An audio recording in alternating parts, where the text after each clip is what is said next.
Hi, I'm Julia from Aephoria, and I'm here to talk to you about the performing level of maturity.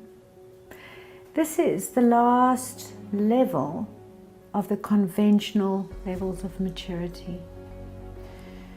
80% of people fit in with this stage and earlier, but generally we have a number of 30% of people who fit into the performing stage. So far, people have developed their technical skills, their way of thinking about things.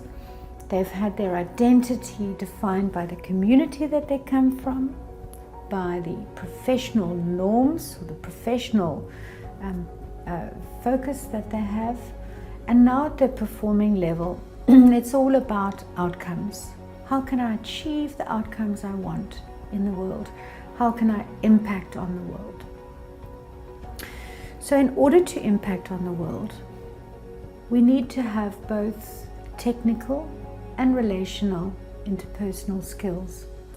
So at this level of maturity, people start building their experience of themselves more fully, trying to understand what they want in life, how they want to direct their life, understanding what they're feeling and whether they are feelings that they want to have over the long term, or if they want to change their life.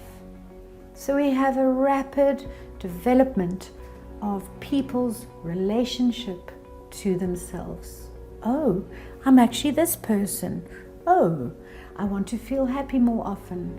Oh, maybe I'm focusing on work too much. Let me do things outside work. These are all ideas that come through at the performing stage. So people build their emotional and interpersonal competency, and once they have this skill, it can be connected to technical competency, and they can achieve spectacular things in the world. So people at this level often feel very confident. They've achieved stuff, they're doing stuff. It might not always be financial. You know, you can have a surfer at this level of maturity who feels very competent and confident in their surfing skills. Similar kind of a thing. It doesn't always have to figure its way out into financial success. So these guys are in much more control of their life. They can take feedback from the world, and they're much more able to direct their life. So when organizations change, people can stay or they can go. They don't feel as subject to the world as people at earlier levels of maturity did or do. So let me give you the example of Fatima, and we can sort of pick out some of the qualities of people at performing level. So Fatima moves through the ranks very quickly. She is focused, effective, happy to delegate, and she achieves what needs to be achieved.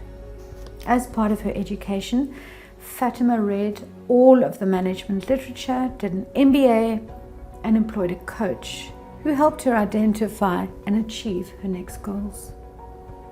The coach has been really helpful in supporting her to notice more of her feelings and to be more mindful. She's really enjoyed mindfulness.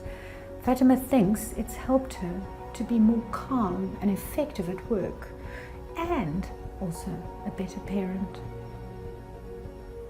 Fatima gets on well with the team.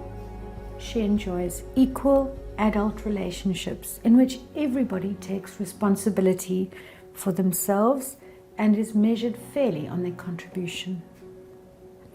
She just wishes that people would be more proactive, just take control and responsibility of their lives and their work. Sometimes she just feels like she has to do everything. So let's explore some of these qualities of someone at the performing stage. Confident in their ability to impact on the world.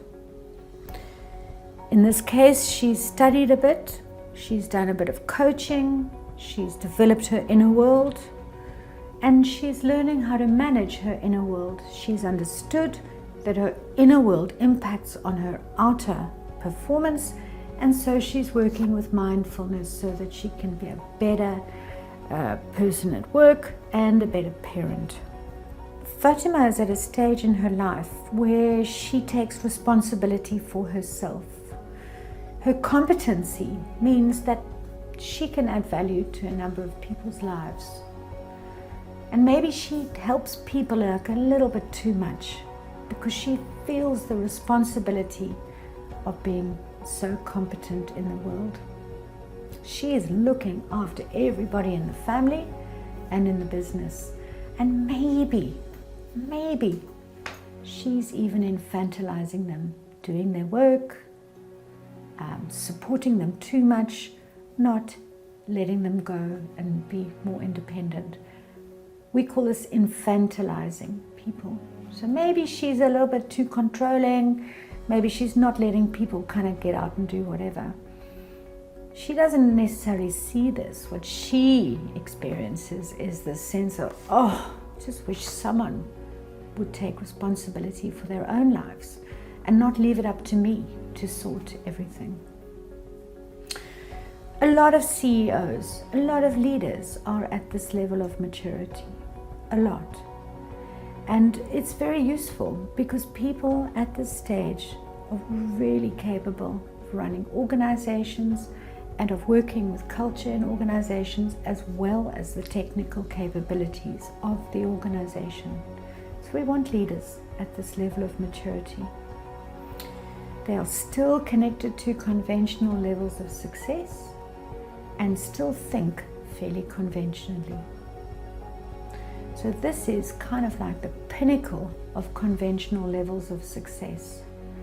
Often, books will invite us to kind of mature to this level, suggesting that this is the peak of human existence. But we know it's not, because the next stage is post-conventional levels of maturity. But for that, you're going to have to wait till the next video.